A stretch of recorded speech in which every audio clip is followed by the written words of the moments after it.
So, doctor, what if I really am attracting these negative people in my life and I listened to your last episode, but it's not enough for me? Like, I really do feel stuck. Doc, I've heard what you've said, self love and all that's jazz, but I just don't think it's that easy.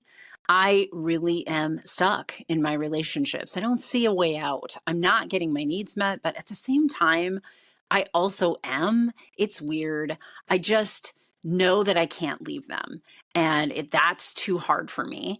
And yet I don't feel loved. I don't ever feel like I'm going to be enough. It really feels pretty hopeless. Oof, that's a tough one. And that question comes up in my office too. And so I felt like I'd be remiss if I left you thinking that, all of these questions of do I attract these people in my life could be left to anxious attachment, avoidance attachment, or having some self worth or insecurity as their main drivers. It's just not true.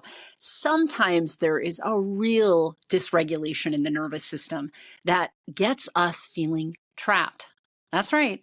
Like really stuck. We're in these relationships. We know they're not good for us, but we can't seem to get out of them.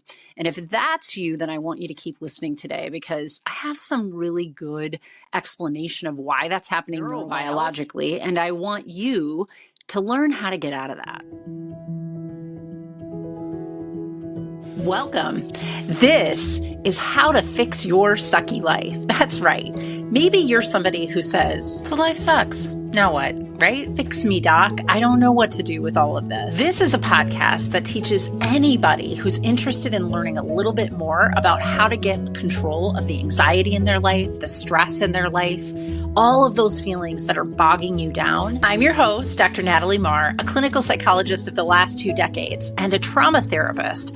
And I'm here to help you understand how things early in our life, things like trauma or really difficult times, impact us later in life, so much so that it drives us off course and into patterns that are not helping us. They don't serve us and they create suffering for us. And there's a lot of information swimming out there. So I know that people are looking to feel better and want to know what works. Why don't we help you fix that sucky life? I take all of the information from neuroscience, my experience over the last 2 decades, and all the fits and starts of my own personal life, and I put it all together in a toolbox for you so that you can stop just surviving and learn how to really thrive in your life. I know it's possible to get there, so let's get started.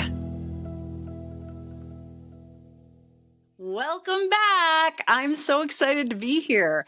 Now, listen, I was literally recording my first podcast and I was thinking all the way through it. So I hope you didn't pick up on this necessarily in the podcast itself, but I was thinking all the way through it. This isn't fair. This seems like I'm kind of putting this into kind of these innocuous categories where self-love is going to fix it all.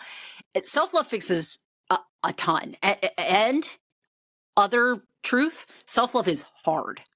Effortful, hard.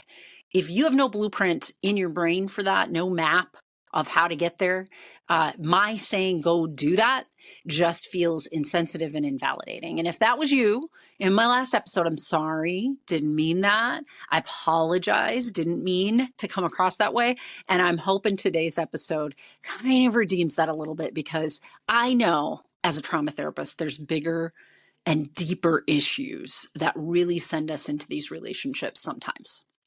And these usually are born out of some sort of relational traumatic event. So it's not necessarily that you have a trauma disorder, right? Here's what I usually say to my clients. Everybody's had traumatic experiences in their life. Everybody. You can't get through the world without it. Hey, we all have a universal one now because we went through COVID and had our whole lives rug pulled out from underneath us, right? Everything had to change overnight, literally overnight. That's traumatic experience. So everybody's got traumatic experiences, but not everybody has a trauma disorder. That doesn't happen to all of us. And really the difference is resiliency. What are the protective factors What are the resources that I have available to me when I go through that traumatic event? If there are enough of them, I won't have a trauma response. I won't have it go into my neurobiology in such a way that it turns on that high threat response. But if, on the other hand, I don't have enough resources when the shit hits the fan, then I'm in trouble, right? So I want to talk to that group today because there's also that group, and it really deserves its own podcast. Honestly, it deserves its own graduate school course, and it deserves its own dissertations and all of the things.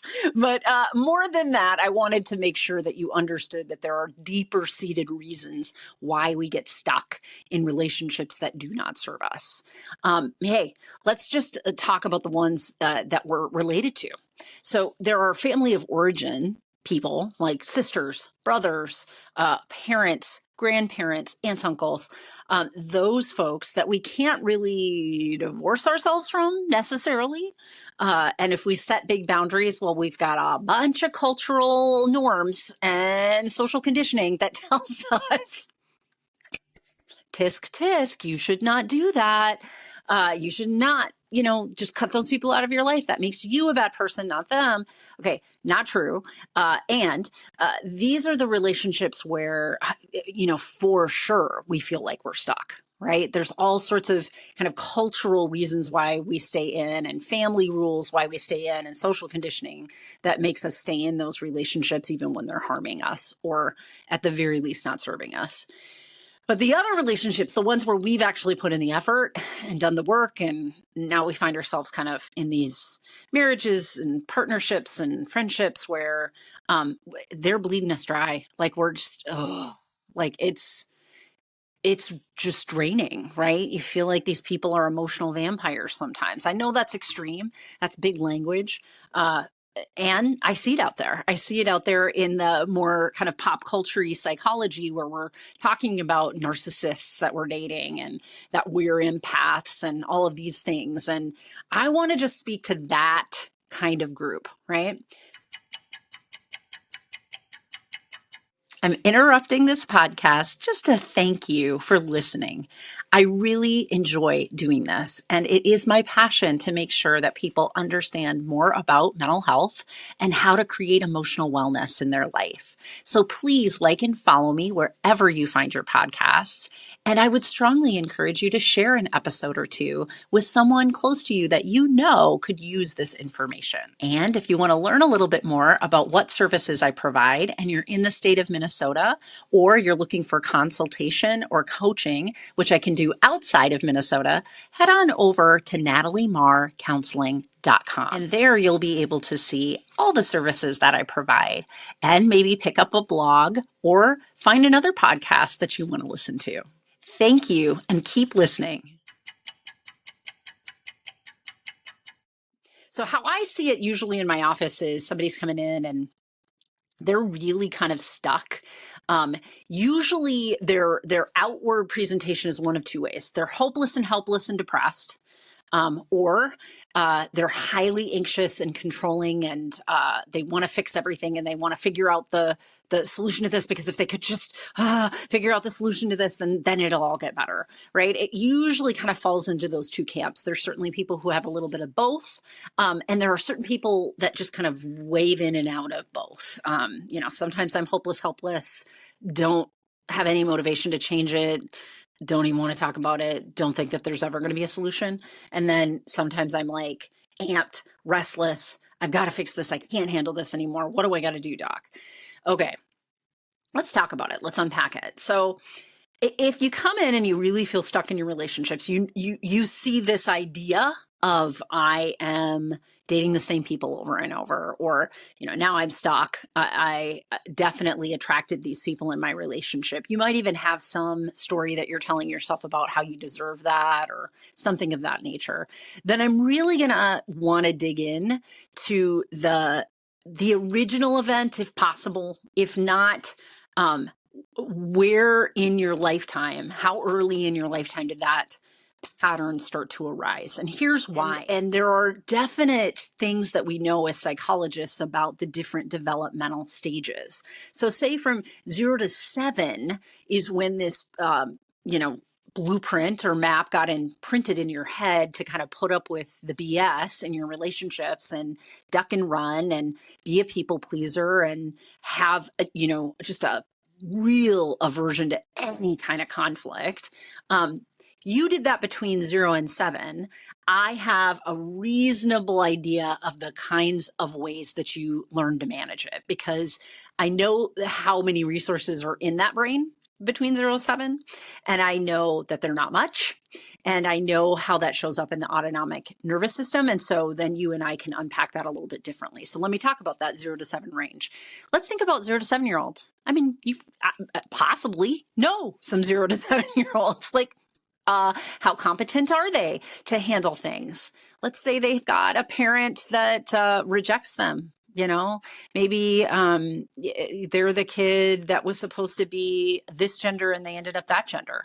Or maybe they're the kid that was the oops, not came at a time that nobody really wanted them around. Maybe that kid came and then the marriage dissolved or the relationship dissolved. And so one parent is harboring some resentment at that child as being kind of the impetus for how that happened.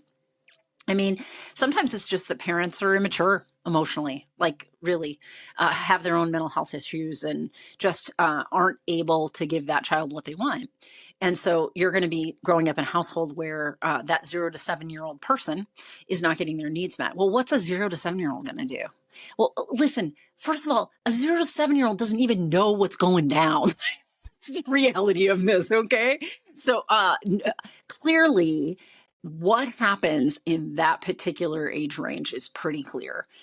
They don't believe that something's being done wrong to them. They don't have problems or stop loving the adults in their life because they're dependent on the adults in their life. And so what happens is actually a psychology starts to develop, a story starts to develop that tells them that they're unlovable or that they're doing something wrong. And the fear and that alarm or threat response that's going to go off in them usually directs traffic to self-critical thinking, usually directs traffic in adulthood to patterns of behavior where they are trying to be the one that's the fixer or to make up for it or control the situation in some way.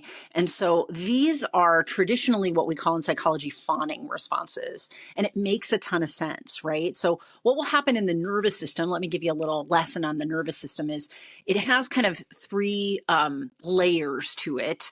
That autonomic nervous system response that happens to us in our interpersonal relationships, whether we feel the threat of abandonment or betrayal coming on. If we're not feeling secure, that's the first layer. If we're not feeling that secure way, then the middle part of it is fight or flight. It traditionally is what we call that, right? It's an alarm system that goes off and there's a threat and we have the ability to mobilize ourselves to try to get rid of that threat. That's what that middle layer is all about.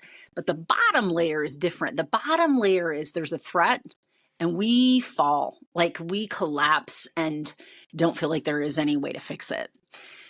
And yet, if you're sustainably in that phase, right, like you are a 0 to 7-year-old who isn't going to fight their way out of or flee from your family of origin that's not giving you the needs that you need, and may even be representing, something that feels like an abandonment and betrayal routinely, and so you're threatened routinely, then what you learn to do is fawn. And fawning is this it's one of the cornerstones of it is that people are absolutely petrified of conflict because immediately they assume the conflict was created because it's their fault. So they have kind of this hate relationship, just hate relationship with conflict because every time things feel uncomfortable, they feel like conflict, and everything that feels like conflict feels like they did something wrong and they have to switch it out. So what they want to do is like not move and stay small and be in the corner and not make any ripples in their life or in their worlds because they don't want to create that conflict, because they don't want to be wrong and they don't want to have to fix it. Okay, so that's an aspect of it. The other aspect of it then is, how can I prevent that from ever happening? Because they do have some action behaviors that they engage in, but they're in this phase of, they're not in the heat of the threat, so they're not feeling abandoned per se in that moment, but they're trying to prevent any future occurrence of feeling abandoned or feeling betrayed in their relationship. So what they're ending up doing is scanning their environments all the time for ways in which to please the others in their life, so there never is any conflict. It's almost like they have this anticipatory conflict fear, and they're continually acting in the capacity of taking care of other people's needs, reducing any potential for conflict, worrying about the 5,000 ways things can go wrong, and trying to problem solve how they're going to fix that before it ever happens. That's a pretty common response. Now, I even see it for people who, had what I would call complex trauma. So it isn't just one event or kind of one set of relationships that created that in age 0 to 7, but even got repeated later in their life, between 7 and 12, and between like 12 and 18, and 18 and 24. And, by that time, the brain is where it can be structurally as an adult, other than the fact that it's constantly kind of reinventing and we're making new connections and building new cells, but it's kind of a fully developed brain at about 24 to 26. So even those folks that have had multiple might anchor back to that fawning response if the first blueprint really was, all I can do is duck and stay small and hope that conflict won't come my way. Or, man, if I get smart, I'll learn ways to try and prevent any conflict from ever happening. And that's a painful place to come from, especially if it's happening unconsciously, especially if you're not really aware that you do this. And it's a painful place to come from because it'll be equal parts work for you and one of the ways that you're feeling better. When you are doing this conflict avoidance thing and trying to people please and prevent that any bad thing will ever happen. And just listen to that sentence: prevent any bad thing from ever happening. That's not rational. It's not realistic, right? We're human and mistakes happen, and natural disasters life happens, and disappointments happen. So the premise is very childlike. Like, I'll just prevent it from ever being bad. It'll just all be good. It'll all be good. It'll be peaceful and content. Yeah. No, honey. Like, if you're 0 to 7, I can comfort you around that, but they didn't get comforted around that. And in fact, some of the behaviors that were fawning behaviors, appeared like overachievement, or appeared like being a caretaker, or appeared like a people pleaser, and people liked it and they got reinforced. And so there's this other complicating factor once you get into adulthood where, like, you're getting reinforced for doing some of these things. Eek. That's a real hard pattern to break. I mean, honestly, if this is you in any way, I'm just going to disclaim right here, go get some therapy. Most therapists can help you to unpack this, but there are also therapists like myself that are really specializing in these kind of areas. Go get some therapy, because that really is something you need to be assisted on the journey of remapping for yourself and creating a new pattern of behavior. So, okay, 0 to 7. Let's just say these bad things didn't happen until between 7 and 14. Maybe it's like once you got to school, right? Maybe you were in school somehow bullied, or odd man out, right? Never in the popular crowds, or never had a crowd, and always just kind of felt like you were on the odd man out.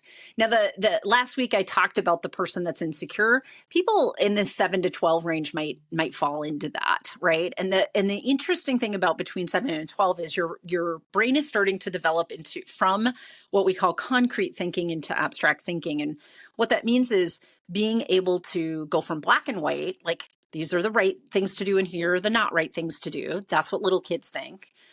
into kind of more of those grays. So like, ooh, there's right and not right. And then there's context that makes this kind of rightish and not rightish, right? So like that's one of the places where the brain is changing the most. And the other place where the brain is changing the most is early, which I didn't mention. Early in our brain, we have a lot of what we call mirror neurons. Neurons are the cells that make up the brain.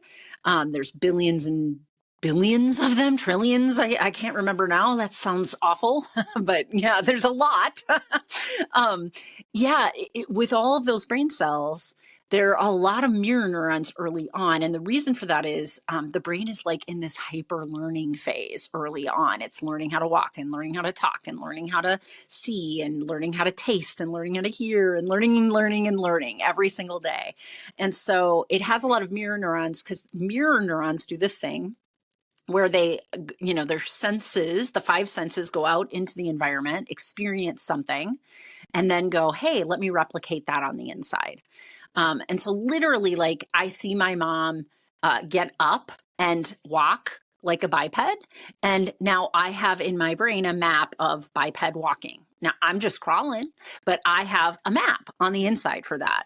So here's another interesting thing about that 0 to 7 age is if you didn't have a map for something like how to create relationships well, you just don't got it by the time you get to 7 to 12, right? Now you still may pick it up. This is the beauty of the what we call neuroplasticity in the brain, that the brain is constantly growing.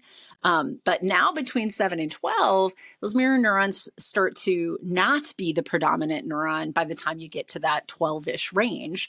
And in part, it's in this development in the frontal lobe of more reasoning, more executive functioning, more ability to problem solve and see different sides of things. And that's that abstract way of thinking. Metacognition starts to come online. The ability to think about our thinking. Like, that's the crazy thing that humans can do is like we can step back and look at ourselves like machines, like neural networks, and ask questions.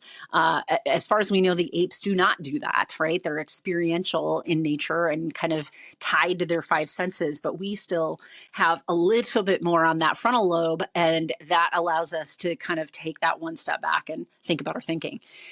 So in that 7 to 12 range, resources are better. They definitely are. And protective factors might be in place by that time. There might be many safe adults. There could be teachers and coaches and, ministers and neighbors and parents of friends and all of those things. So, the resources are more there. The protective factors are more there. The internal ability to manage things might be there. We might have gotten some great maps, between 0 and 7. So, hey, A-okay.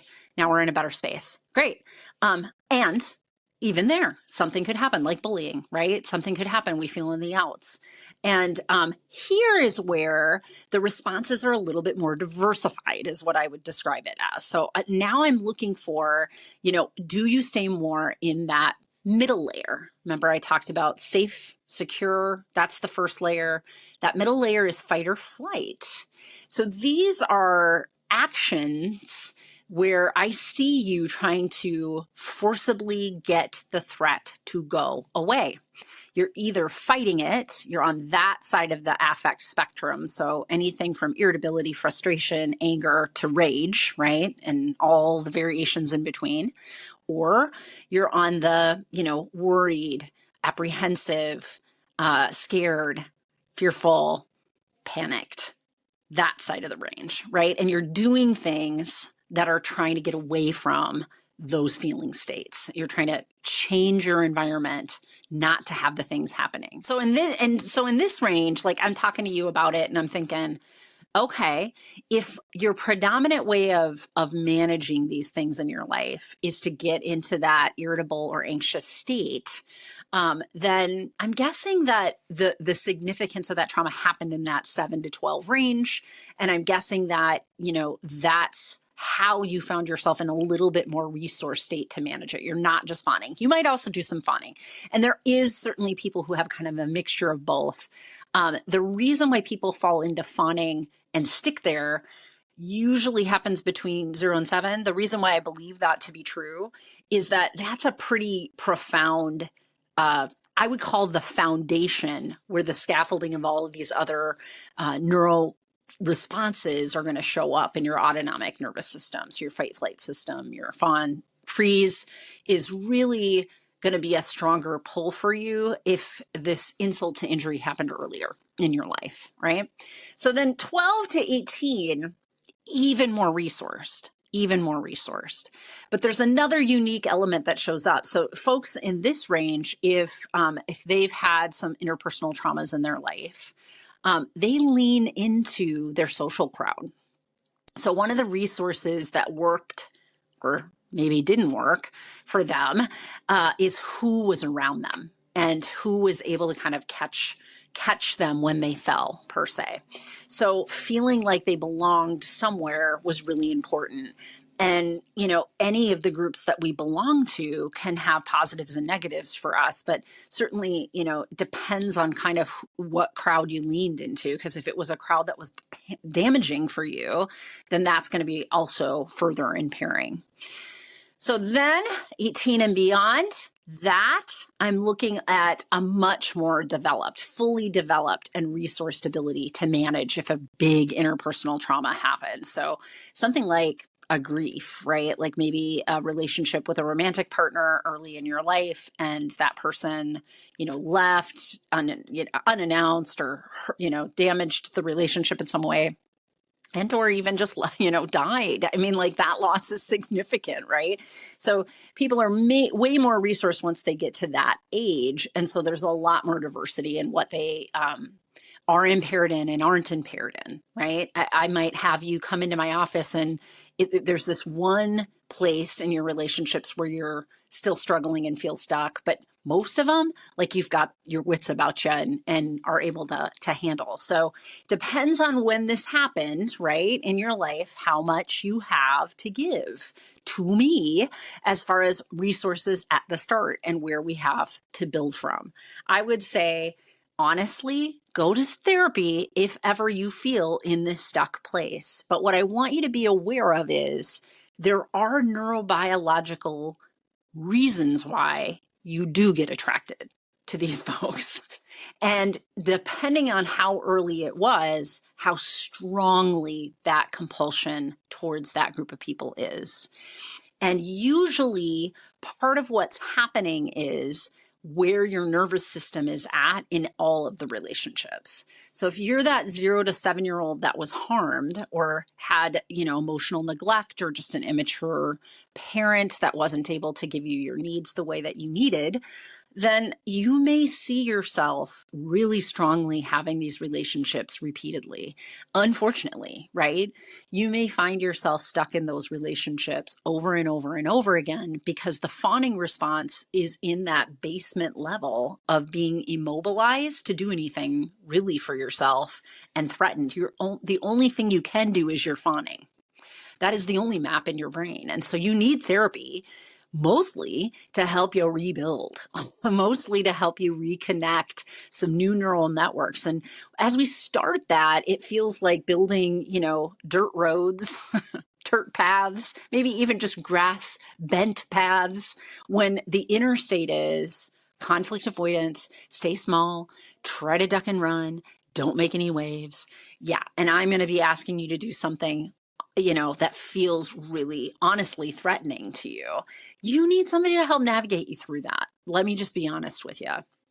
Even in the 7 to 12 range, if you get hyperreactive angrily or anxiously, and you can't calm the nervous system long enough for you to figure out, is there another way through this, and be creative and turn that creative mind on. If you're in survival mode, your creative brain can't work. So you too should really think about talking to somebody to kind of guide you through that process.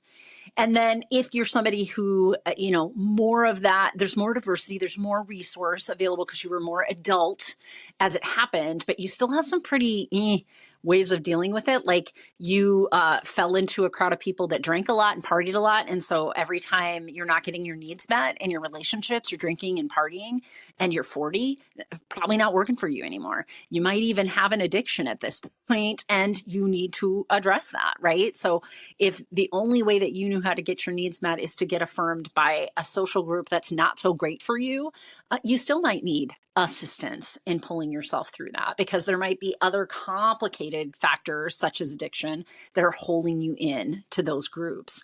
And addiction is broad, my friends, because it's a dopaminergic. So dopamine is the neurochemical that kind of gives us pleasure, gives us motivation, what contributes towards our drives.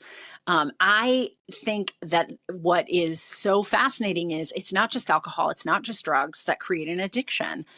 Gaming, right, is an addiction. Looking on social media is an addiction. Shopping is an addiction. Gambling. There are so many ways in which we kind of get into an impaired way of interfacing with a behavior. Eating is an addiction, if it can be. I mean, not all of us are addicted to it, obviously, but these are there's a way to make an addiction out of just about anything, because the dopamine is what creates the addiction, and that's in us. So how does the thing that we're doing on the outside kind of create that addictive quality in the dopaminergic system is really what's the problem, and you would need assistance for that. And then for those of you where it happened a little bit later in life, but it was traumatic, and you maybe haven't reintegrated that story of what happened to you traumatically into the bigger idea of who you are as a person in this world, well, that could use a little help with it too. I think if what's happening to you is that every time you then subsequently try to go into a relationship, you have a threat response, you're going to be in survival mode in relationships. Well, that's not going to work for you to build healthy, sustainable relationships. So you might not be necessarily attracting the bad people to you, but because you're in survival mode, your brain isn't fully online, isn't fully seeing all the red flags. And so there might be some truth to that. Like if your trauma of I got dumped, or I found out that the guy slept with 15 people. That's tough. That's tough stuff early in our, between 18 and 24, 26. Those are horrible stories to have to come out of and then try to establish healthy boundaries in relationships. So if that's you, if it was even like a date, sexual assault, oftentimes those are the age ranges where that stuff's happening, because you're also probably, and somehow incapacitated by drugs or alcohol or things that are happening at the same time that you're doing these other things. We know this to be true. These are statistics. These are just hard facts, my friends. If that happened to you and you haven't reintegrated that into your bigger sense of self, you've got a great family history. You didn't have any family trauma. My parents are great. I had a secure attachment growing up, but that happened in that age range. What you need is a therapist that can help you integrate that back into the storyline of the bigger you, so that you aren't in survival mode in every time that you go into a relationship. Because if you are in survival mode every time you go in a relationship, you're going to miss the red flags.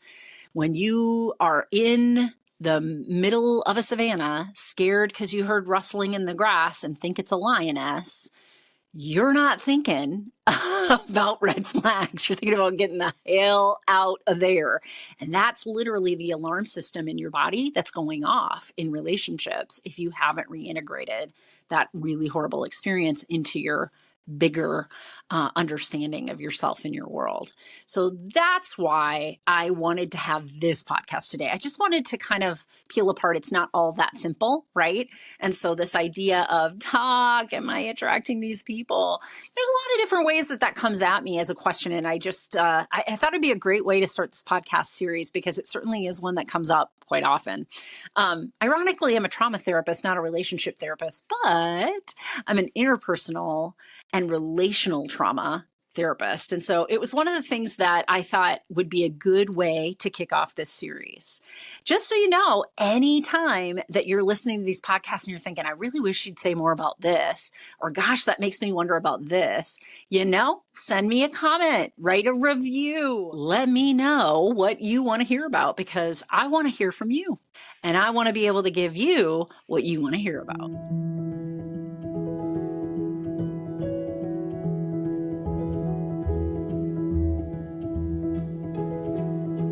Because I am a licensed clinical psychologist in the state of Minnesota, I need to be sure that you understand this podcast is for educational and entertainment purposes only, and it is not a replacement for any mental health or medical therapy, counseling, or other treatments. I also want to be sure that if you are in crisis, that you seek out help. So I'm going to share with you here 2 different resources that you might use for yourself or someone else you know that's close to you in crisis.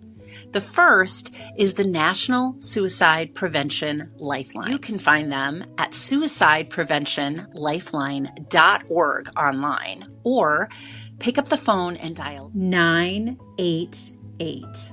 And you can talk to somebody right away if you're in crisis. Now, if you're somebody who doesn't like to pick up the phone to talk to somebody directly, there is also a crisis text line. You can find them at crisistextline.org online, or you can text HOME to 741-741, and you'll reach somebody right away to help you in crisis. Thank you so much for listening to the podcast, and I strongly encourage that you like and follow us wherever you find your podcasts. Share us if you like an episode and think somebody could use that information, and certainly leave a review if you feel like there's something that really resonated for you. It helps me when I see those reviews to make sure to have relevant material on the podcast that you want to hear about.